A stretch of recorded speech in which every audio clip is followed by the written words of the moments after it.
गुरुं तं नमामि। ॐ सदाशिवसमारम्भां शङ्कराचार्यमध्यमाम् अस्मदाचार्यपर्यन्तां वन्दे गुरुपरम्परां। श्रुतिस्मृतिपुराणानामालयं करुणालयं नमामि भगवत्पादशङ्करं लोकशङ्करम्। शङ्करं शङ्कराचार्यं केशवं बादरायणं सूत्रभाष्यकृतौ वन्दे भगवन्तो पुनः पुनः। ईश्वरो गुरुरात्मेधिर्मुक्तिभेदविभागिने व्योमवद्व्याप्तदेहाय दक्षिणामूर्तये नमः। त्वमेव माता च पिता त्वमेव त्वमेव बन्धुश्च सखा त्वमेव त्वमेव विद्या द्रविणं त्वमेव त्वमेव सर्वं मम देव देव त्वमेव सर्वं मम देव देव। दयानन्दरूपं मदाचार्यमीढे दयानन्दरूपं मदाचार्यमीढे दयानन्दरूपं मदाचार्यमीढे। पूज्य श्री दयानंद सरस्वती स्वामिகளின் பாதார விந்தங்களை வணங்கி ஓம் சகனாபவது சகனௌ புனக்து சக வீர்யங்கரவாவகை तेजस्विनावतीतमस्तु मा विद्विषावहैः। ओम शांति शांति शांति। हरि ओम श्री गुरुभ्यो नमः। हरि ओम। अधिमधुरचावगस्ता अभरिमिदां मोद बाणसौभाग्या अरुणा அதிசய கருணா அபிநவ குணசுந்தரி வந்தே அபிநவ குணசுந்தரி வந்தே அபிநவ குணசுந்தரி வந்தே। சத்குருநாத் மகாராஜ் की जय।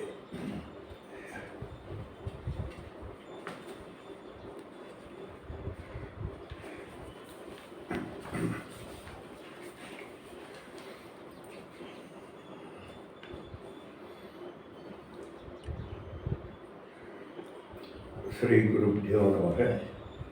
ककार रूपा कल्याणी कल्याण गुणशालिनी कल्याण शैल निलया गमनीया कलावती कमलाक्षी कर्मशग्नि करुणामृत सागरा कदंब कानन वासा कदंब कुसुम प्रिया कंदर्प विद्या कंदर्प जनवांग वीक्षणा कर्पूर वेडी सौरभ्या कल्लोलित कगुत्तड़ा कलिदोषकरा कंचलोचना कम्र विग्रह कर्मादिसाक्षिणी कारयित्री कर्मफलप्रदा एकार रूपा एकाक्षरी ஏக அநேக அக்ஷரக்கிளி ஏதத்தத்திதி நிர்தேஷ்யா என்கிற வரைக்கும் பார்த்தோம். ஏதத்தத்திதி அனிர்தேஷ்யா இப்படிப்பட்டவள் என்று விளக்க முடியாத மாயை சுரூபமாக இருக்கிறார் அம்பாள். சன்னாப்பிய சன்னா பின்னாப்பிய பின்னா உபயாத்மிகானோ என்று விவேக சூடாமணியில் மிக அழகாக மாயினுடைய தன்மையை பற்றி சொல்கிறார். இப்படிப்பட்டது என்று கேட்டகாரிக்கலி பிரித்து கூற முடியாத தன்மையுடையது, அதாவது இருக்கிறது என்று சொல்ல முடியாது, இல்லை என்றும் சொல்ல முடியாது. காரணம், அனுபவம் இருக்கிறது, இப்போ அனுபவத்தில் இருக்கக்கூடியதெல்லாம் இருக்கிறதா என்றால் அதுவும் யோசிக்கத்தக்கதாக இருக்கிறது. கனவு அனுபவமாக இருக்கிறது, ஆனால் அனுபவிக்கக்கூடியது இருக்கிறதா என்றால் இருக்கிறது, ஆனால் இல்லைன்னா. அதுபோல இந்த மாயை என்பது இப்படிப்பட்டது என்று நிர்ணயித்து கூற முடியாதது. நிர்தேஷ்யா அனிர்தேஷ்யா என்று அற்புதமாக சொல்லப்பட்டிருக்கிறது. அடுத்தது ஏகாந்த சித் ஆகிருதா. ஏகாந்த சித் ஆகிருதா சிவசக்தி ஐக்கிய ரூபமாக அத்வைத ஸ்வரூபிணியாக அம்பாள் விளங்குகிறாள். அதனால்தான் சிவன் இல்லாமல் சக்தி இல்லை, சக்தி இல்லாமல் சிவன் இல்லை என்று வாகர்த்த பிரதிபத்தோ வாகர்த்தாவிவ பார்வதி பரமேஸ்வரோ என்று வாக்கும் அர்த்தமும் போல இரண்டும் கலந்திருக்கக்கூடிய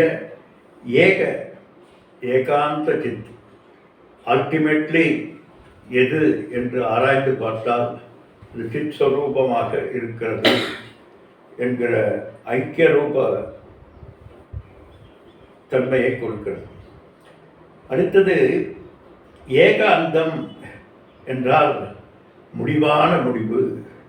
எது முடிவான முடிவோ அது சித் ஆகிருதி சைத்தன்ய ஸ்வரூபம் தான். ஆனந்தத்தில் அத்தனையிலும் முடிவான முடிவாக இருக்கிறது. நாம ரூபங்களுக்கு அப்பால் நாம ரூபங்களை ஆராய்ந்து பார்த்தால் நம்ம முன்னாலே பார்த்துருக்கோம். வாக்காலம்பனம் விகாரோ நாமதேயம். வாக்கினுடைய சொல்லினுடைய பொருளாக விளங்குவதுதான் பெயர் என்றிருக்கிறதை தவிர என்ன ரொம்ப அற்புதமாக ஆராய்ந்து பார்த்தோம். அந்த பெயரும் உருவமும் எப்படிப்பட்டது என்றால் விவகாரிக சத்தாக இன்ட்ராக்ஷனுக்காக நம்முடைய புரிதலுக்காக ஏற்படுத்தி கொண்டதாகத்தான் இருக்கிறதை தவிர உண்மையிலே சித்தாகிருதி சைத்தன்யத்தினுடைய ஆகிருதி தான் அத்தனையுமாக இருக்கிறார். அதுதான் matter and energy one in the same என்று இன்றைக்கு விஞ்ஞானிகள் எல்லாம் சொல்லிக் கொண்டிருக்கக்கூடியதாக இருக்கிறது. அதனால் எல்லாவற்றையும் விட உயர்ந்ததும் எல்லாமாக வியாபித்திருப்பதும் அத்துணைக்கும் ஆதாரமாக எந்த ஒரு சக்தி இருக்கிறதோ அது என்று சித் ஏகாந்த சித் ஆகிருதா ஏக அந்த சித் ஆகிருதா முடிவான முடிவாக அதுவே அனைத்துமாக வியாபித்திருக்கக்கூடியதாக எது இருக்கிறதோ அந்த ஸ்வரூபம் அம்பாளின் ஸ்வரூபம். அடுத்தது ஞானிகள் எந்த ஒன்றை தன்னுடைய ஞானத்தினுடைய புரிதலாக கொண்டிருக்கிறார்களோ அவள். ஜீவன் முக்தர்கள் எந்த ஒரு நிலைப்பாட்டிலே நிலைத்திருக்கிறார்களோ அது எது என்றால் சைத்தன்ய ஆகிருதி ஏகம். அது மட்டுமே ஆக வியாபித்திருக்கக்கூடிய சைத்தன்ய ஸ்வரூபம். அதனால் ஏகாந்தத்தில் ஒன்று, இன்னொன்று ஏகாந்தத்தில் மனது. ஏகாந்தம் என்கின்றது இரண்டு விதத்தில் எடுத்துக்கொள்ளலாம். விசர்ஜன பிரதேசம், ஜனங்கள் இல்லாத ஒரு இடத்திலே, தனியான ஒரு இடத்திலே எந்த ஒரு நிலைப்பாடும் இல்லாமல் எந்த ஒரு சுகத்தை நீ அனுபவிக்கிறாயோ அந்த சுகமானது உன்னுடைய விருத்தியிலே வியாபித்திருக்கக்கூடியது எதுவோ அது அம்பாளினுடைய வெளிப்பாடு ஒன்று. இன்னொன்று ஏகாந்த சித்து சைத்தன்யத்தினுடைய என்னுடைய விருத்தியில மற்ற விஷயங்கள் எல்லாம் இல்லாமல் விருத்தி மாத்திரமாக விருத்தியாக மட்டுமே மனது மனதாக மட்டுமே இருக்கின்ற நிலையிலே எந்த ஒன்று வியாபித்திருக்கிறதோ அது சித்தாகிருதி என்று சொல்றது. அடுத்தது எந்த ஒரு ஆனந்தத்தை நீ அனுபவித்தாலும் மற்ற விஷயங்களிலிருந்து நீ விடுபட்டு நீயாக இருக்கிற போது மட்டும்தான் ஆனந்தத்தை அனுபவிக்க முடியும். யோசனை பண்ணி பாருங்க. நீ ஆனந்தமாக இருக்கிற போது யாராக இருக்கிறாய்? யாராக இருக்கிறாய்? ஒரு நல்ல பாட்டு பாடிட்டு இருக்கு, போ சம்போ பாடிட்டு இருக்கு. நீ ஆனந்தமாக அந்த பாட்டை கேட்டுக்கொண்டிருக்கிறாய். கேட்கிற போது அங்கே பக்கத்தில் பாத்திரத்தை டமால்னு கீழே போட்டால் அந்த ஆனந்தம் என்ன ஆகிறது? போய்விடுகிறது. ஏன்? நீயாக இல்லை. நான் என்கின்ற ரோல் பிளே உன்னுடைய மனது போகிற போது உன்னுடைய மனது அகங்கார மமக்காரத்தினாலே வியாபித்திருக்கிற போது ஆனந்தம் நமக்கு தெரிவதில்லை. ஆனால் சைத்தன்ய சுரூபம் மாத்திரமாக அகங்கார மமங்காரங்களை விட்டு இருக்கிற போது அந்த சித்தாகிருதி என்று சொல்லக்கூடிய ஆனந்த வெளிப்பாடு என்பது ஏற்படுகிறது. யோசனை பண்ணி பாருங்க. நீங்கள் ஆனந்தமாக இருக்கிற போது எந்த ரோல் பிளேவினுடைய நிலையிலே உன்னுடைய அகங்காரம் இருக்கிறது? நீ தாயாக இருக்கிறாயா? தந்தையாக இருக்கிறாயா? குழந்தையாக இருக்கிறாயா? அந்த ஆனந்தம் ஏற்படுகிற வரைக்கும் மேபி உன்னுடைய அந்த எமோஷனல் வியாபகம் எல்லாம் ஏற்படுகிற வரைக்கும் எப்படி தூங்குவதற்கு முன்னாலே அந்த படுக்கையை சரிப்படுத்திக்கிறோம், நம்முடைய போர்ச்சலை சரிப்படுத்திக்கிறோம், போர்வையை எடுத்துக்கிறோம். இதெல்லாம் எது வரைக்கும்? தூக்கம் வருகிற வரைக்கும். தூக்கம் வந்தவுடனே இதெல்லாம் போயிடுது. அதுபோல நீ அனுபவிக்கக்கூடிய ஆனந்தம் மேபி விஷயானந்தமாகவே இருந்தால் கூட அந்த விஷயானந்தங்கள் எல்லாம் உன்னுடைய சொரூபானந்தத்தை வெளிக்கொண்டு வருவதற்கு ஒரு மீன்ஸாக மட்டும்தான் இருக்குமே தவிர சொரூபானம் வந்தவுடனே இவைகள் எல்லாம் போய்விடுகிறது. நீ அனுபவித்துக் கொண்டிருக்கக்கூடிய அந்த ஆனந்தம் விஷயானந்தத்தை பற்றி இருக்கவில்லை. அந்த விஷயானந்தம் அல்டிமேட்லி எங்கே போய் முடிகிறது என்றால் சொரூபானந்தத்தில் தான் முடிகிறது. அதுதான். அப்படி சொரூபானந்தத்தில் நீ இருக்கிற போது மட்டும்தான் ஆனந்தத்தை அனுபவிக்க முடியும். சொரூபானந்தத்திலிருந்து மாறுபட்டால் அது விஷயானந்தமாக இருந்தாலும் சரி, வித்யானந்தமாக இருந்தாலும் சரி, எதுவாக இருந்தாலும் சரி, அது உறக்கத்திற்கு முன்னாலே உன்னை ப்ரிப்பேர் செய்து கொள்வதற்கு உண்டான நிலைப்பாடுகள் தானே தவிர அதுவே ஆனந்தம் அல்ல. அப்படி அத்துணை ஆனந்தங்களுக்கும் ஆதாரமாக இருந்து மற்ற ஆனந்த நிலைப்பாடுகள், ஆனந்தத்திற்கு ஹேதுவாக இருக்கக்கூடியவர்கள் எல்லாம் விட்டு எது உன்னுடைய ஆனந்தமாக வியாபித்திருக்கிறதோ அந்த ஆனந்தாதயக எந்தெந்த ஆனந்தங்களாக இருந்தாலும் சரி, அது வித்யானந்தமாக இருந்தாலும் சரி, விஷயானந்தமாக இருந்தாலும் சரி, ஆத்மானந்தமாக இருந்தாலும் சரி, யோகானந்தமாக இருந்தாலும் சரி, எந்த ஆனந்தமாக இருந்தாலும் அவை எல்லாமே ப்ரிப்பரேஷன் தானே தவிர அதுவே ஆனந்தம் அல்ல. அப்போ எது ஆனந்தம்?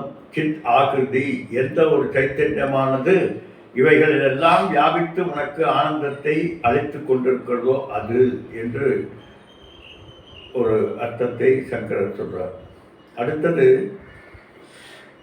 சஜாதிய விருத்தி பிரவாகத்தில் எந்த ஒரு விஷயம் வியாபித்திருக்கிறதோ அது தியானத்தில் ஒரு நிலைப்பாடு எது என்றால் சஜாதிய விருத்தி பிரவாகம் என்று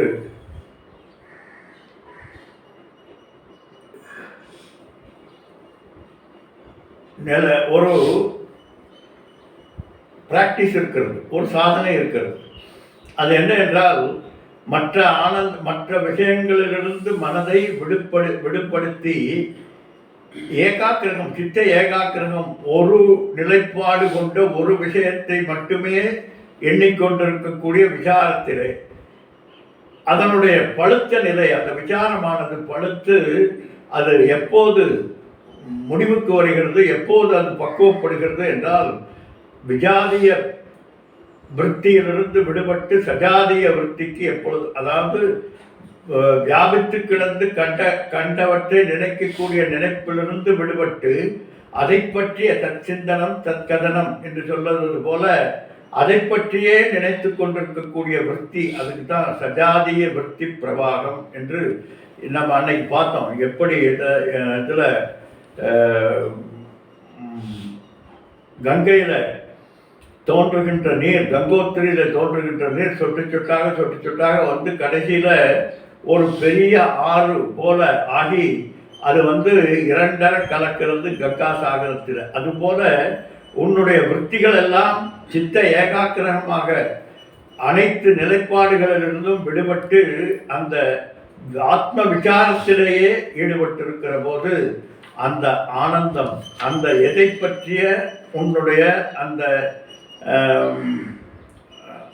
ஆனந்த விற்த்தியானது, சஜாதிய விற்த்தியானது எதை பற்றியதாக இருக்கிறது என்றால் அதுதான் சைத்தன்ய ஸ்வரூபம். அதே போல தைத்திரிய மந்திரகோஸ்திரம் பார்த்தோம். பல பல ஆனந்தங்கள் என மனுஷானந்தம் என ஆசிட்டோ திரடித்தோ பலிஷ்டக என்று நல்ல உடல் வாக்கும் இளமையும் இன்னும் இந்திரியங்களினுடைய போக்குகள் எல்லாம் பக்காவாக யாருக்கு இருக்கிறதோ அதுதான் சொல்கிறோம் மனுஷானந்தம்னு. அதுபோல பல மடங்கு 100 மடங்கு ஆனந்தம், கந்தர்வ ஆனந்தம் அப்படி போயிட்டே இருக்கு. பல பல ஆனந்தங்கள் ஏன்னா தேவகந்தர்வம், ஆஜான ஜானாம் ஆனந்தக, அப்படி இந்திர ஆனந்தம், அதே போல பிரம்மானந்தம். பிரம்மானந்தம் என்பது பிரம்மாஜியினுடைய ஆனந்தம், அதுதான் அல்டிமேட் ஆனந்தம். அதுபோல 100 மடங்கு ஆனந்தம் தான் ஸ்வரூபானந்தம் என்று அதில் பார்த்தோம். அப்படிப்பட்ட அந்த ஸ்வரூபானந்தம் இந்த ஆனந்தங்களிலெல்லாம் வியாபித்து அந்த ஆனந்தத்திற்கு பொருள் தருவதாக, அர்த்தம் தருவதாக எந்த ஒன்று வியாபித்திருக்கிறதோ அதுதான் அப்படிப்பட்ட ஆனந்தம். அதுதான் ஆனந்தம் பிரம்மேதி விஜானாத் ஆனந்தா தேவ கல்பிமானி பூதானி ஜாயந்தே ஆனந்தேன ஜாத்தானி ஜீவந்தி ஆனந்தம் பிரயத்த விஷம் விஷந்தீதி என்று உன்னுடைய ஆனந்தமய கோஷத்தில் எந்த ஒரு ஆனந்தமானது உனக்கு சுகத்தை தருவதாக தந்து கொண்டிருக்கிறதோ அந்த ஆனந்தம் ஆனந்தமய கோஷத்தில் நின்று உன்னுடைய விற்த்தியிலே வியாபித்து, அப்போ அங்கே என்னது கோஷம்னா கோஷவர் ஆச்சாதகத்வாத் இது கோஷக, விற்த்தியினால் ஏற்படக்கூடிய ஆனந்தமாக நமக்கு அந்த சொரூபானந்தம் தான் தந்து கொண்டிருக்கிறது. அப்படிப்பட்ட சித் ஏக ஆனந்த சுரூபம், ஏகாந்த சித், அது மட்டுமே இருக்கக்கூடியதாக சைத்தன்யமாக ஆகிருதி, சைத்தன்ய வெளிப்பாடு சித்தத்திலே வியாபித்திருக்கக்கூடிய அந்த ஆனந்தமாக இருந்து கொண்டிருக்கிறார். அடுத்தது ரொம்ப அற்புதமான ஒரு மந்திரம். ஏவம் இதி ஆகமா அகோத்யா. ஏகம் ஏவம் இதி, இப்படிப்பட்டது என்று ஆகமங்களினாலே போதிக்க முடியாதது போச்சுனா ரொம்ப கஷ்டம். ஏனென்றால் நமக்கு பிரமாணம், பிரமா அஸ்ய கரணம் இது பிரமாணம், அறிவை பெறுவதற்கு எது நமக்கு கருவியாக இருக்கிறதோ அதற்கு பெயர் பிரமாணம். அப்படிப்பட்ட பிரமாணங்களில் பிரத்யட்ச பிரமாணம் என்று சொல்கிறோம். பிரத்யட்ச பிரமாணம் என்றால் நேரடியாக நம்முடைய இந்திரியங்களினால் அறியக்கூடிய விஷயத்தை பற்றிய அறிவு. நேரடியாக கண் பார்க்கிறது, பார்த்தவுடன் அது நமக்கு நம்முடைய விற்த்தியில வியாபித்து ஒரு பலவியாப்தி என்று அடைந்து அந்த அறிவு என்பது நமக்கு பெறுகிறது. இதற்கு பெயர் பிரத்யட்சம் என்று சொல்கிறோம். அடுத்தது அனுமானம். அனுமானம் என்பது ஒன்றை யூகித்து அறிந்து கொள்வது. இப்படித்தான் இருக்கும் என்று ஒன்றை பார்த்து, அங்கேயும் பிரத்யட்சம் தேவை. பிரத்யட்சத்தினாலே நேரடியாக நமக்கு தெரியாததுனாலே அதை யூகித்து அறிந்து கொள்வது. எப்படி எத்தனை தூமக தத்திர வன்னிகி என்று ஸ்டாக் எக்ஸாம்பிள் இருக்கிறது. வேதாந்தம்னா அதுதான். எங்கள் மலையில் புகை வந்து கொண்டிருக்கிறது தெரிகிறது. ஆனால் அந்த புகை இருக்க வேண்டும் என்றால் அங்கே நெருப்பு இருக்க வேண்டும். இப்போ நெருப்பு என்பது பிரத்யட்சமாக எனக்கு தெரியவில்லை. ஆனால் அந்த புகையை பார்த்து நான் அந்த புகை இருக்கிற இடத்திலே நெருப்பு இருக்கிறது என்று யூகித்து அறிந்து கொள்கிறேன். இதற்கு பெயர் அனுமானம். இந்த அனுமானத்துக்கு பிரத்யட்சமாக நம்முடைய புகை தெரிய வேண்டும். இந்த புகை தெரிந்ததற்கு ஆதாரமாக மகாசாலா என்னுடைய வீட்டிலே சமைக்கிற போது ஏற்பட்ட புகையினுடைய அனுபவம் எனக்கு முன்னாலே இருக்க வேண்டும். இந்த புகையினுடைய அறிவு எனக்கு புகை நெருப்பு இருந்தால் புகை இருக்கும் என்று சமையல் அறையிலே நான் பார்த்த அறிவினுடைய பேஸ், அந்த பேஸ் என்ன பண்ணுகிறது, இந்த புகையை பார்த்தவுடன் அங்கேயும் நெருப்பு இருக்கிறது என்று யூகித்தறிகிறது. இதற்கு பெயர் அனுமானம் என்று சொல்றோம். அடுத்தது அர்த்தாபத்தி. அர்த்தேன ஆபத்தி, ஒரு குறிப்பிட்ட நிலைப்பாட்டை பார்த்து அறிந்து கொள்வதனால் ஏற்படக்கூடிய அர்த்தாபத்தி. அர்த்தாபத்தி என்றால் நம்ம அடிக்கடி சொல்லுவோம், ஒரு ஒரு ஒரு அரசியல்வாதி வியாதி அல்ல, அரசியல்வாதி உண்ணாவிரதம் இருக்கிறார். உண்ணாவிரதம் இருந்து கொண்டு இருக்கிறார். ஆனால் எப்போ பார்த்தாலும் பளபளன்னு இருக்கார். அப்படியே தேஜஸ்மையாக இருக்கார். எப்போது பார்த்தாலும் கண்ணில் சோர்வு கிடையாது, உடலிலே சோர்வு கிடையாது, எப்போதும் ஃப்ரெஷ்ஷாக இருக்கிறார். இப்போ எப்படி இந்த ஆள் ஃப்ரெஷ்ஷாக இருக்கிறார் என்று அர்த்தேன ஆபத்தி, அவர் இருக்கக்கூடிய நிலையை பார்த்து நாம் புரிந்து கொள்கிறோம். இவர் அந்த மேடைக்கடியில் சம்திங் வச்சுட்டு அப்பப்போ சாப்பிட்டுக்கிறாரு என்று அர்த்தேன ஆபத்தி. அந்த அந்த அர்த்தத்தை பார்த்து நாம் புரிந்து கொள்கிறோம் இவர் உண்ணாவிரதம் என்பது சரியான நிலைப்பாடு அல்ல என்று. அல்லது ஒருவேளை இவர் உண்மையிலேயே பெரிய யோகியாக இருந்தாலும் அவருக்கும் உணவு வருகிறது. எப்படி என்றால் காற்றில இருந்து எடுத்துக்கொள்கிறார்கள், இந்த பிரபஞ்சத்தில இருந்து சக்தியை யோக பலத்தினாலே இவர்கள் எடுத்துக்கொள்கிறார்கள். ஆக மொத்தம் உணவில்லாமல் யாராலும் சரியாக இருக்க முடியாது. அது அப்படிப்பட்ட பிரகாச நிலையிலே தெம்போடு இருக்க முடியாது. அப்போ ஒன்று இவர் தெரியாமல் சாப்பிடுகிறார், அல்லது தெரிந்து நாம் சாப்பிடக்கூடிய வஸ்துக்கள் அல்லாமல் வேறு சிலவற்றை சாப்பிட்டு அவர் இருந்து கொண்டிருக்கிறார் என்கின்ற அர்த்தேன ஆபத்தி. அப்புறம் அனுபலப்தி. அனுபலப்தி என்றால் ஒரு வீட்டில் ஒருத்தர் நம்மிடம் கடன் வாங்கி கொண்டு போயிருக்கார்.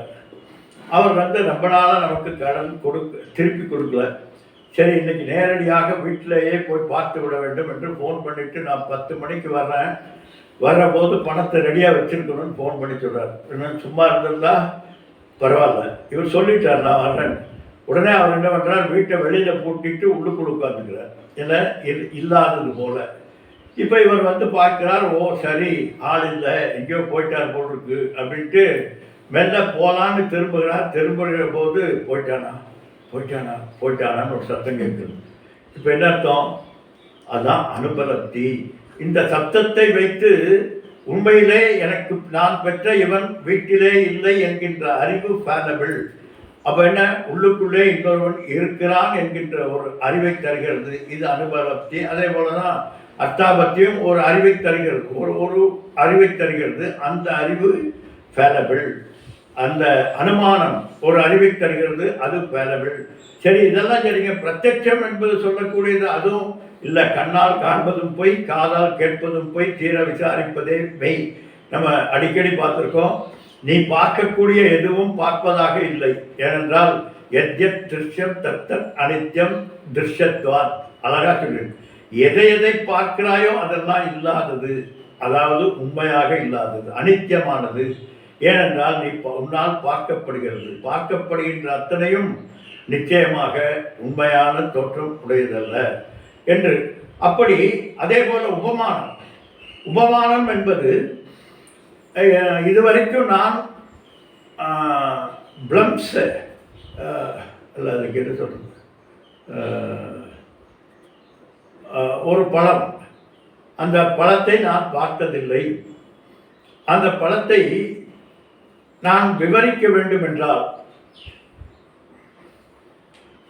இன்னொரு எனக்கு தெரிந்த, இப்போ ஆரஞ்சு ஒருத்தர் தெரியல, தெரியாத ஆரஞ்சு பழத்தை பற்றி நான் விளக்க வேண்டும் என்றால் அவருக்கு எலுமிச்சம் பழத்தை காண்பித்து இதுபோல மிக பெரியதாக இருக்கும் என்று சொல்கிறோம். இதுபோல் இன்னும் கொஞ்சம் பெரிய சைஸில் இருக்கக்கூடியது அதுதான் ஆரஞ்சு என்று சொல்கிறோம். இப்போ இது சரியாக இருக்குமா? இருக்காது. ஏனென்றால் எலுமிச்சம்பழம் போல இன்னும் பெரிதாக இருக்கக்கூடியது விளாம்பழம் இருக்கிறது, இன்னும் நிறைய பழங்கள் இருக்கிறது. எனவே நேரடியான அறிவு, துல்லியமான அறிவு என்பது இதனால் கிடைக்க முடியாது. உதாரணம் என்பது ஒரு குறிப்பிட்ட நிலை வரைக்கும் தான் உதாரணமாக இருக்க முடியும். உதாரணமே ஞானமாக, அறிவாக ஆகிவிடாது. எனவே அதுவும் ஃபேலபிள். எனவே இப்படிப்பட்ட இந்த பிரமாணங்கள் அத்துணையும் ஃபேலபிளாக, இவைகளினால் துல்லியமான அறிவு எனக்கு கிடைக்காது என்பதனாலே நான் விசாரத்தினாலே அறிவு பெறலாம் என்று சாஸ்திரத்தை நாடுகிறேன். ஏனென்றால் இந்த ஆத்மாவை இப்படிப்பட்ட இந்த பிரமாணங்களினாலே, பிரத்யட்ச, அனுமான, அர்த்தாபத்தி, அனுமேயம், உபமானம் என்கின்ற இந்த பிரமாணங்களை கொண்டு நான் அறிய முடியாது. காரணம், பார்ப்பவரது சொரூபமாக அது இருக்கிறது. அப்போ பார்க்கின்றவரது சொரூபமாக இருக்கின்றதுனாலே பார்ப்பவரை காண்பிக்கக்கூடிய ஒன்றை நான் அணுக வேண்டும். எப்படி?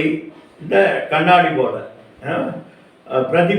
பிரதிபாசக சம்பந்தம் என்று சொல்லக்கூடிய அந்த கண்ணாடி போன்ற சாஸ்திரத்தை அணுக வேண்டும். இந்த சாஸ்திரம் சரியாக நமக்கு புரியாது. காரணம், நம்ம நிறைய பார்த்துருக்கோம். முன்னுக்கு பின் முரணாக இருப்பது போல் தோன்றுவது சாஸ்திரம். எனவே என்ன பண்ணணும்? சப்த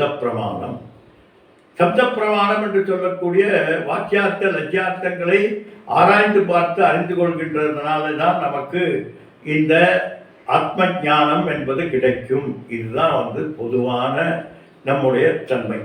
அப்படி இருக்கிற போது ஏவம் இது ஆகமா அபோத்யா, ஈவன் வேதங்கள் கூட ஆத்மாவை அல்லது அம்பாளை இப்படிப்பட்டது என்று போதிக்க முடியாது. இப்போ எங்கே போய் பண்றதுன்னா, சாஸ்திரத்தை சரணாகதி அடைந்து சப்த பிரமாணம் மட்டும்தான் நமக்கு அறியக்கூடியது என்று அத்தனையும் விட்டுவிட்டு சர்வே வேதாந்தாக என எப்பதம் ஆமனந்தி,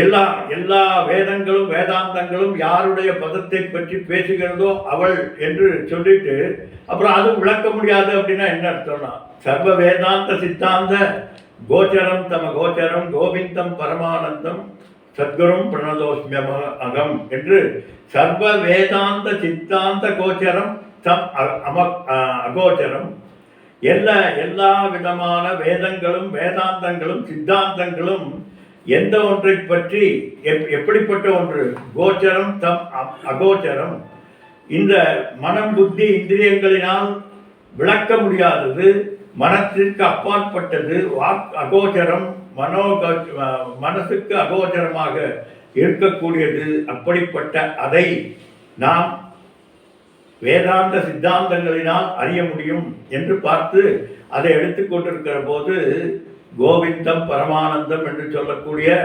வேதங்களினால் அறியக்கூடியது எதுவோ அது கோவிந்தம். அப்படிப்பட்ட அந்த கோவிந்தம் எது? பரமானந்தம் என்று சொல்லக்கூடிய அப்படிப்பட்ட நிலைப்பாடுகளை நாம் எண்ணிக்கொண்டிருக்கிறோம். நமக்கு ஒரே ஒரு கதிதான் இருக்கிறது, அது சாஸ்திரம். சாஸ்திரமேவ சரணாகதி என்று சாஸ்திரத்தை சரணடைந்து ஆத்மாவை அறிந்து கொள்ளலாம் என்று நினைத்து கொண்டிருக்கக்கூடிய நமக்கு பேரிடியை தருகிறார் ஹயக்ரீவர். என்ன சொல்றார்? ஏவம் இது ஆகமா அபோத்திய, ஆகமம் என்று சொல்லக்கூடிய வேதங்கள் எல்லாம் உன்னால் விளக்க முடியாது, வேதங்களினால் விளக்க முடியாததப்பா. காரணம், இது வாக்கா கோச்சரம். நமக்கு இருக்கக்கூடிய ஸ்டாக் மந்திரம் ஒன்று இருக்கிறது. என்ன? ஏதோ வாச்சோ நிவர்த்தந்தே அப்பிராப்திய மன என்று மனசா என்று மனதினாலும் வாக்குக்கும் மனதுக்கும் எட்டாத ஒன்று என்று சொல்லப்பட்ட அந்த சைத்தன்ய ஸ்வரூபம் என்று வேதமே சொல்கிறது. ஆனால் வேதம் விளக்குகிறது. எப்படி ஏன் ஆத்மாவை சப்தம் விளக்க முடியாது, ஆகமங்கள் விளக்க முடியாது என்றால், ஒரு வார்த்தை ஒரு வஸ்துவை விளக்க வேண்டும் என்றால் அந்த வஸ்துவுக்கு சில குணங்கள் இருக்க வேண்டும். அவைகள் இருந்தால்தான் சில சில தன்மைகள் இருக்க வேண்டும். அவைகள் இருந்தால் மட்டும்தான் வாக்கானது அந்த வஸ்துவை பற்றி விளக்க முடியும். என்னது? ரூಢி. ரூಢி என்றால் வழக்கமாக வழி வழியாக தொன்று தொட்டு வரக்கூடிய நம்முடைய பெரியவர்கள் எல்லாம் சில வழக்காடு சொற்களை வைத்துக் கொண்டிருக்கிறார்கள் சில பொருட்களுக்கு. உதாரணமாக இது மூக்கு என்று வைத்திருக்கார். யார் சொன்னது?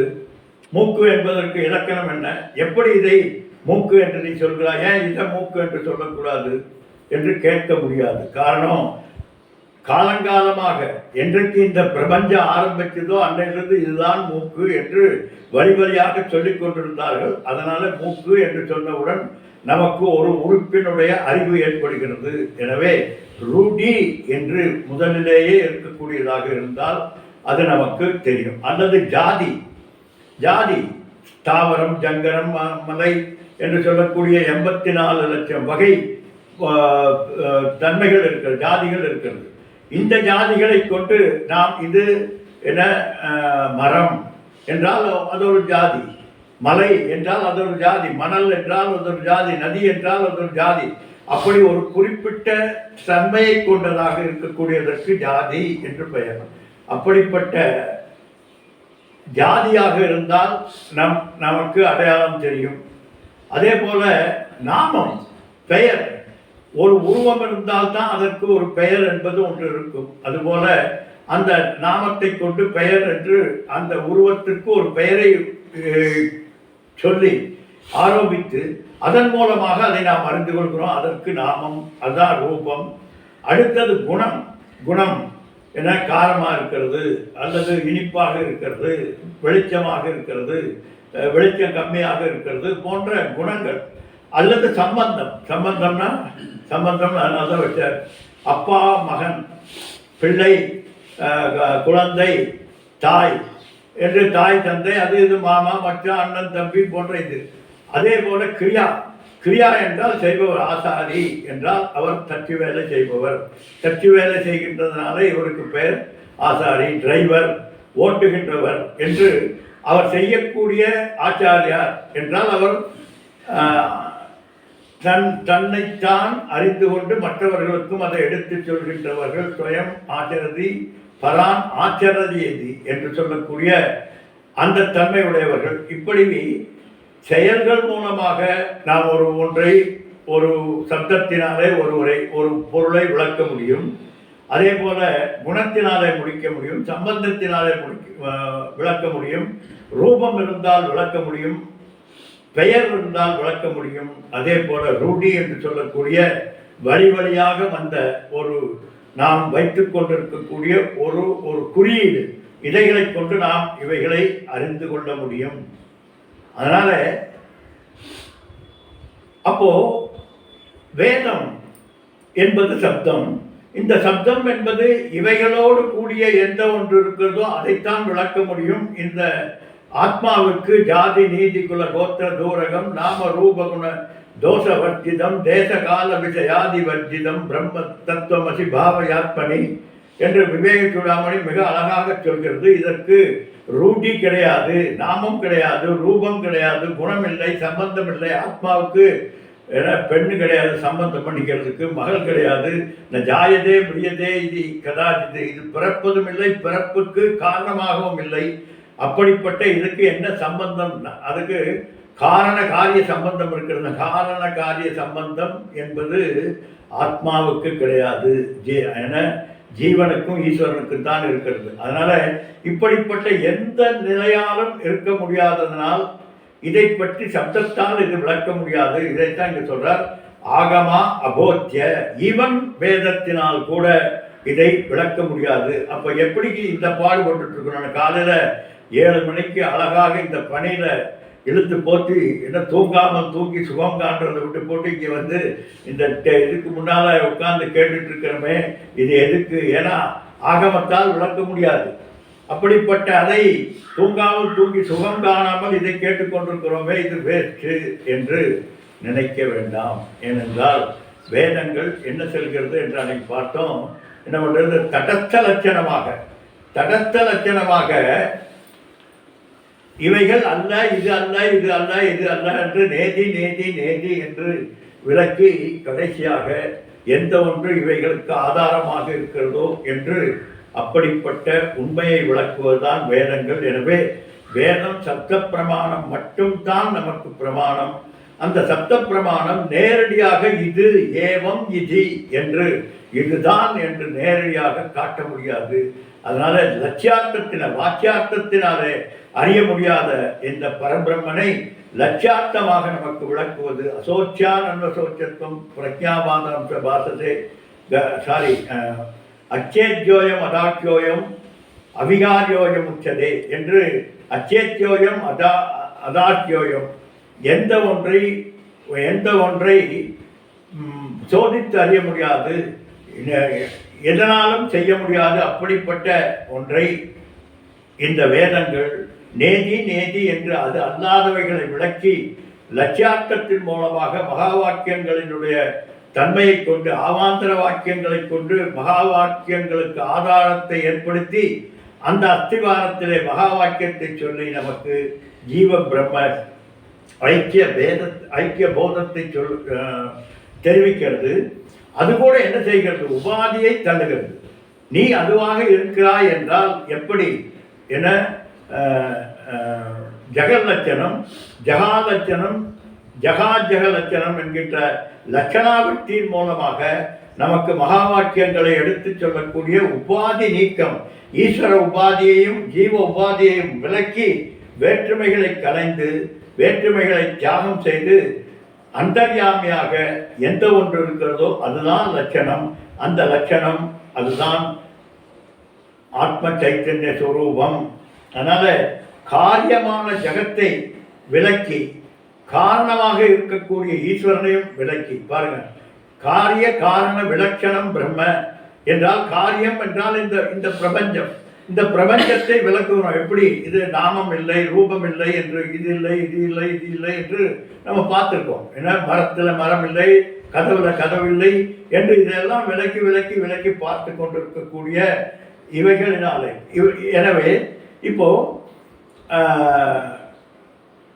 மண்ணினுடைய வியாபகம்தான் எது பானை என்று பானையினுடைய வியாபகத்தினுடைய தன்மை மண்ணை ஆதாரமாக கொண்டிருக்கிறது என்று நாமரூபங்களோடு கூடிய அந்த பானையை விலக்கி மண் என்று பார்க்கிறோம். இப்போ மண் சரியாக இருக்கிறதா என்றால் மண்ணை ஆராய்ந்து பார்த்தால் மண்ணில் பார்ட்டிகள் அது இது என்று பார்த்தால் கடைசியில் அதுவும் இல்லை. இப்படி காரிய காரண விலட்சணம் முதல்ல காரியம் இல்லை என்பதனாலே காரணம் விளக்குகிறது. காரணத்தை எப்படி விளக்குகிறோம்? ஜெகத்காரணம் பிரம்ம என்று சொல்லக்கூடிய ஜெகத்காரணமாக ஈஸ்வரனை எப்படி விளக்குகிறோம் என்றால் உபாதியினுடைய தன்மையினாலே ஜீவனுடைய உபாதி எப்படி விளக்குகிறதோ அதுபோல ஜீவன் என்பது விளக்கப்பட்டதனாலே ஜெகத் என்பது விளக்கப்பட்டதனாலே இரண்டுக்கும் காரணமாக இருக்கக்கூடிய ஈஸ்வரனும் இன்வேலிட் ஆகிறார். பெரிய வார்த்தை நல்லா புரிஞ்சுக்கணும். ஏனென்றால் இன்வேலிட் ஆகிறார் என்றால் அவர் இல்லாமல் போறார் அல்ல. அந்த நிலையில் உபாதியினாலே தாத்பரியத்தை அறிகின்ற போது அது உபாதி என்று அறிகிறோம். அதனால இப்படிப்பட்ட அபார வித்தை, அற்புதமான வித்தையை கொண்டு நமக்கெல்லாம் இந்த புரிய முடியாத வஸ்துவை, நானாக இருக்கக்கூடிய அந்த வஸ்துவை வேதங்கள் தான் விளக்குகிறது, உபநிஷத்துக்கள் தான் விளக்குகிறது, மகா வாக்கியங்கள் தான் விளக்குகிறது. ஆனால் நேரடியாக ஏவம் இது என்று இதுதான் என்று நேரடியாக பிரத்யட்சமாக நமக்கு விளக்க முடியாது. ஈவன் நமக்கெல்லாம் விளக்கி கொண்டிருக்கக்கூடிய வேதத்தினால் கூட பிரத்யட்சமாக இதை விளக்க முடியாது. அப்படி அனுமானம் பிரத்யட்சம் எப்போது பிரத்யட்சத்தினால் விளக்க முடியாது? பிரத்யட்சம்னா நேரடி மீன்ஸ் டைரக்ட் மீன்ஸ் நேரடியாக விளக்க முடியாது என்கின்ற போது நேரடியாக எந்த ஒன்று விளக்க முடியாதோ அந்த நேரடியாக நாம் அறிந்து கொண்ட ஒரு அறிவினுடைய ஆதாரத்தினால்தான் என்ன மற்றவை அனுமானம், அர்த்தாபக்தி, அனுபலப்தி, உபமானம் போன்ற இவைகள் எல்லாமே எதை ஆதாரமாக கொண்டிருக்கிறது என்றால் பிரத்யட்சமாக நான் பெற்ற ஞானத்தினுடைய அடிப்படையை கொண்டுதான் இருக்கிறது. எனவே பிரத்யட்சமாக பார்க்க முடியாது என்றால் வேறு எந்த பிரமாணத்தினாலும் அறிய முடியாது என்று அர்த்தமாகிறது. பிரத்யட்சத்தினுடைய பேஸே கிடையாது. அப்படி இருக்கிற போது இது நல்லா பிரத்யட்சம் என்று சொன்னால் பிரத்யட்சமாக எந்த ஒன்று அறிவை தருகிறதோ அந்த அறிவினுடைய ஆதாரத்தில் தான் மற்ற பிரமாணங்கள் செயல்படும் என்று சொல்வதை புரிந்து ஏற்கனவே பிரத்யட்சமாகவே தெரிஞ்சிச்சுன்னா அப்புறம் இதெல்லாம் எதுக்கு என்றால் இல்லை. பிரத்யட்சமாக நாம் பெற்ற அனுபவத்தினுடைய தன்மை மகாசாலையிலே சமையல் அறையிலே நான் பெற்ற அனுபவத்தினுடைய அறிவை ஆதாரமாக கொண்டுதான் மற்ற அனுமானங்கள் தீர்மானிக்கப்படுகிறது. அதுபோல ஏற்கனவே எனக்கு ஒரு அறிவு ஏற்பட்டிருக்க வேண்டும். அந்த அறிவினுடைய ஆதாரத்தில் தான் மற்ற பிரமாணங்கள் எல்லாம் செயல்பட வேண்டும். ஆனால் சப்த பிரமாணம் என்பது அப்படியல்ல. சப்த பிரமாணம் லட்சியார்த்தமாக கொண்டிருக்கக்கூடியதுனாலே இது நமக்கு பிரம்மஸ்வரூபத்தை விளக்குகிறது. எனவே கல்லாலின் புடையமன்று நான் வரை 6 அங்கங்கள் எல்லாம் சொல்லி சொல்லாமல் சொன்னது வாக்கிறந்த பூரணமாய் என்று சொன்னது. வாக்கிறந்த பூரணமாய் மறைக்கு அப்பாலாய். வாக்கிறந்த பூரணமாய் வாக்கினாலே சொல்ல முடியாத பரிபூர்ண வஸ்து அது எப்படிப்பட்டது? மறைக்கு அப்பால். 4 மறைகளுக்கு வேதங்களுக்கு அப்பால் பட்டது அப்படின்னா அப்புறம் இந்த பாடுனா. ஆனால் அவர் சொல்லாமல் சொல்லி விளக்குகிறார். சொல்லாமல் சொல்லி விளக்குகிறார். சொல் என்பதனுடைய பிரயோகத்தை ஏற்படுத்தி அதிலே லட்சியார்த்தத்தை கொண்டு அந்த பரபிரம்மஸ்வரூபத்தை பகவான் விளக்கி கொண்டிருக்கிறார். அதனால ஏகம் ஏவம் இதி ஆகமா அபோத்திய என்பதை சரியாக புரிந்து கொள்ள வேண்டும். எனவே நம்ம புத்தகத்தை எல்லாம் மூட்டை கட்டி வச்சுட்டு கண்ணை மூடி எங்கேயோ மூலையில் உட்கார்ந்து புத்தகத்தில் தேடாதே உண்மை நீ உனக்குள்ளே டைவ் டீப் இன் மெடிடேஷன் அப்படின்னு உள்ள போயிடாதீங்கப்பா, அது கிடைக்காது. அப்போ என்ன அர்த்தம்? இதை தவறாக புரிந்து கொள்ளக்கூடாது. ஏவம் இது ஆகமா, இதுதான் என்று நேரடியாக சுட்டிக்காட்ட முடியாது. ஈவன் ஆகம ஆகம பிரமாணத்தினால் கூட என்று சொல்றார்.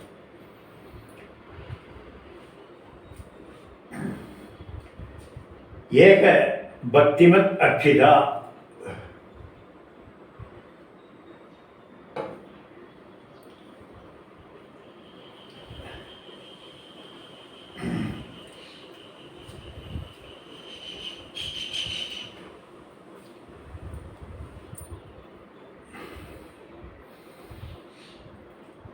ஆகாசாத் பதிதம் தோயம் சாகரம் பிரதி கச்சதி சர்வே நமஸ்காராக கேசவம் பிரதி கச்சதி என்று சொல்வது போல எங்கே எப்படிப்பட்ட பக்தி என்று இருக்கிறதோ அதெல்லாம் ஒரே ஒரு வஸ்துவை சார்ந்திருக்கக்கூடியது. அதனால ஏக பக்திமத் அர்ச்சிதாக, அர்ச்சிக்கக்கூடிய அத்தனையும் பக்தியினால் நாம் அர்ச்சிக்கக்கூடிய அத்தனையும் எதை பற்றியது என்றால் அம்பாளை பற்றியது. அதான் இஷ்ட தேவதை வழிபாடாக இருந்தாலும் சரி, அல்லது வேற குலதெய்வ வழிபாடாக இருந்தாலும் சரி, கிராம தெய்வ வழிபாடாக இருந்தாலும் சரி, எல்லா வழிபாடும் அல்டிமேட்லி எங்கே போகிறது என்பால் சாட்சாத் பிரம்மஸ்வரூபிணியாக இருக்கக்கூடிய சிதக்னி குண்ட சம்பூதா. எந்த சைத்தன்ய அக்னி குண்டத்திலிருந்து இந்த பிரபஞ்சம் வியாபித்து அத்தனையுமாக நாம ரூப விஷயங்களாக அத்தனையுமாக வியாபித்திருக்கிறதோ அதனுடைய வெளிப்பாடுதான் நீ வணங்கக்கூடிய அத்தனையும். நீ எதை எதை வணங்கினாலும் சர்வே நமஸ்காராக கேசவம் பிரதிகச்சதி. எங்கெங்கே யாரை பார்த்து எதிரில் இருக்கக்கூடிய ஒருவரை பார்த்து நீ வணங்கினால் அது அவரை வணங்குவதல்ல, அந்த நமஸ்காரம் கேசவம் பிரதிகச்சதி என்று அத்துணை நமஸ்காரங்களுக்கும் அத்துணை பக்திகளுக்கும் ஆதாரமாக எந்த ஒன்று இருக்கிறதோ அது. அதனால்தான் எப்படி எப்படி வேண்டுமென்றாலும் இந்த அம்பாளை நீ பக்தி செலுத்தலாம். தாயாக தாச பாவனையாக பிருத்தச்ச பிருத்தி என்று அதே போல் அம்பாளாக தாயாக, தாய் சொரூபமாக, தாயாகி எனக்கு தயாவான தத்துவனே.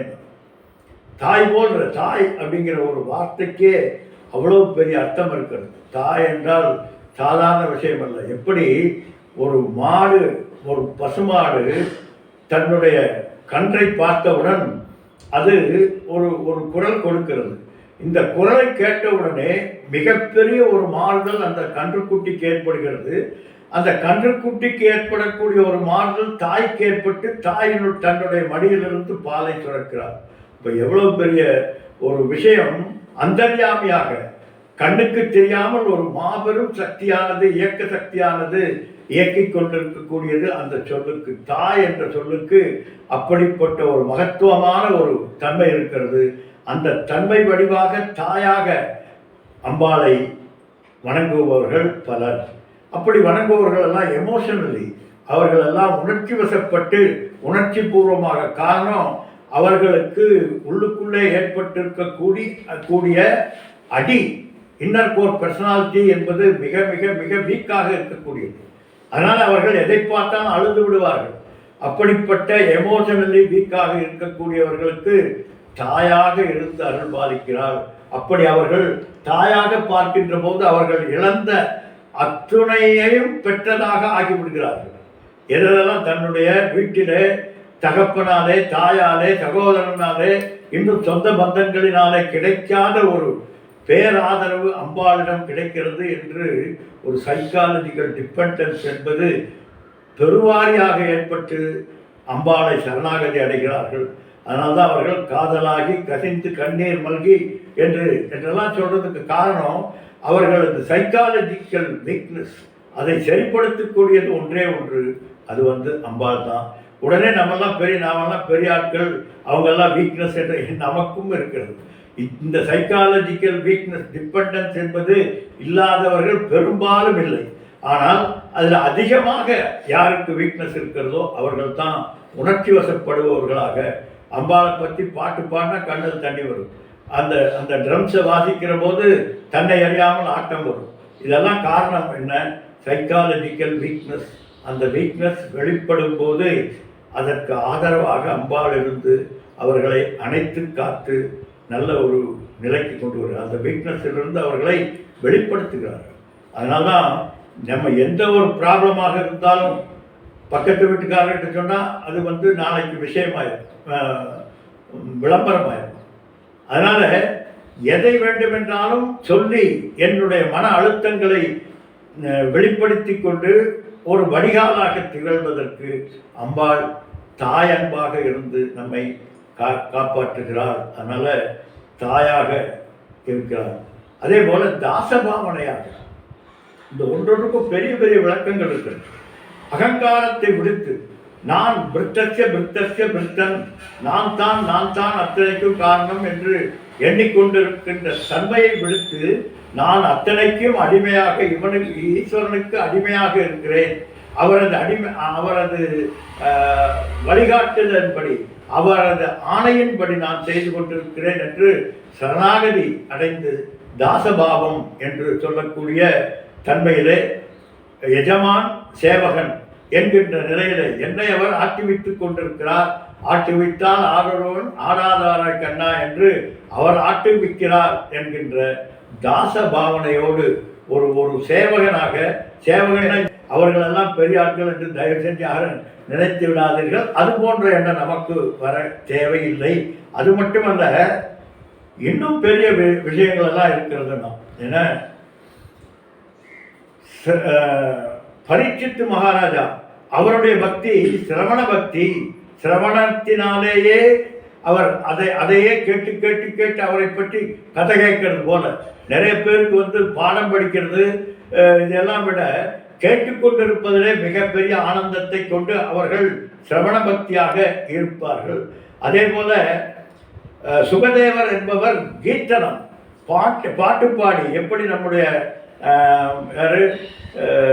பிரம்மா அந்த இதில் நெரூரில் இருக்காரு, அவர் போல பாட்டினாலே அவரை பற்றி தற்சிந்தனம் தற்சதனம் ததன்யத்ன பிரபோதனம் என்று அவரை பற்றியே பாடித்திருந்து அவரை முழுமூச்சாக சரணாகதி அடைந்தவர்கள். இப்படி பல பல விதத்தில் விவேகத்தால், வைராக்கியத்தால், சமதம மூச்சுத்துவம் என்று சொல்லக்கூடிய இந்த ஜிக்யாசுக்களினால் அத்துணை பேராலும் எந்த ஒன்று ஞான யோகியதை அடையக்கூடிய அவர்களும் எல்லாரும் அர்ச்சிக்கிறார்கள். யாரை என்றால் ஏகம் என்ற ஏக பக்திமன் அர்ச்சிதா.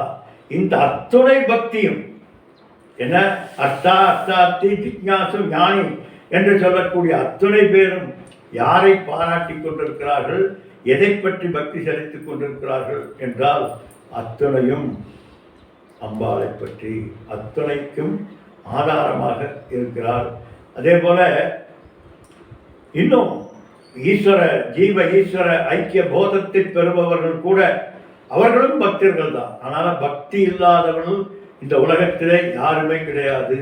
அப்படிப்பட்ட பக்தி எல்லாம் எங்கே போகிறது?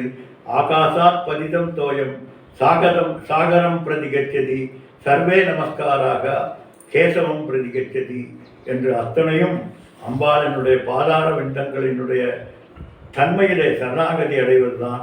எனவே பக்தி என்றாலே பாவனா தீயதே இது பக்தி. பத்திரம் புஷ்பம் பலம் தோயம் பக்தியா கிரகித்திய. நீ செய்யக்கூடிய ஆடம்பரமான பக்தி, ஒரு 100 பேர்த்தை கூப்பிட்டு சாப்பாடு போட்டு என்ன வாசனா திரவியங்களை எல்லாம் பரவ விட்டு கதை சொல்லி அதை சொல்லி இதை சொல்லி செய்யக்கூடியதும் பக்தி தான். நீ எதுவுமே இல்லாமல் என்ன நெல்லிக்கனியை கொடுத்தால அதுபோல உன்னிடம் இருக்கக்கூடியதை பக்தியா சர்தையா என்று எதை செய்தாலும் எல்லாம் பக்தி தான். எனவே பக்தி என்பது ஒரு பெரிய மீன்ஸ், ஞானத்துக்கு ஒரு ஒரு திறவுகோலாக, ஞான திறவுகோலாக இருப்பதில் பக்தி என்பது ஒரு பெரிய விஷயம். அந்த பக்தி என்பது எந்த நிலையிலே நீ வந்தாலும் அது உன்னை தெளிவாக்கிவிடும். ஈவன் எனக்கு நான் அன்றைக்கே கிளாஸில் சொல்லியிருக்கேன்னு நினைக்கிறேன், எனக்கு பாஸ் பண்ண வேண்டும் என்று ஒருவன் அம்பாளிடம் டீல் பேசுகிறான். 108 தேங்காய் உடைக்கிறேன், என்னை பாஸ் பண்ணிவிடு என்று சொல்கிறார். இப்போது இந்த பக்தி சரியா சரியல்லவா என்கின்ற ஆர்கியூமெண்ட் இப்போதான் நடந்துட்டு இருக்கு. இது சரியான பக்தியா அல்லவான்? எந்த ஒரு நம்பிக்கையோடு எவ்வளோ ஒரு சிரத்தை இருந்தால் அம்பாளை சரணடைந்தால் நமக்கு இந்த ஜெயம் கிடைக்கும் என்கின்ற அந்த சிரத்தை இருக்கிறது அல்லவா? அந்த சிரத்தை அவருக்கு அதிர்ஷ்ட பலனாக பக்குவப்படுத்தக்கூடிய தன்மையை நமக்கு கொடுக்கிறது. நேரடியாக திருஷ்ட பலனாக மேபி அவர் பாஸ் பண்ணலாம். ஏனென்றால் அவருடைய சிரத்தையினாலே அவரது மனப்பக்குவமாகி உன்னதமாக அம்பாள் எனக்கு துணை இருக்கிறாள் என்கின்ற எண்ணத்தோடு இவர் படிக்கிற போது மேபி அவர் பாஸ் பண்ணுவதற்கு நிறைய வாய்ப்புகள் இருக்கிறது. எனவே அர்த்தார்த்தி ஜிக்யாசு ஞானி என்று சொல்லக்கூடிய அத்துணை பக்திகளும் பக்தி தான். அத்துணை பக்திக்கும் ஆதாரம் அம்பாள் தான். அதனால் ஒரே பக்தி பக்தி ஸ்வரூபமாக, பக்திமத் அப்படின்னா பக்தியினுடைய ஆதார சக்தியாக எது இருக்கிறாரோ அவளைத்தான் அத்துணை பக்தர்களும்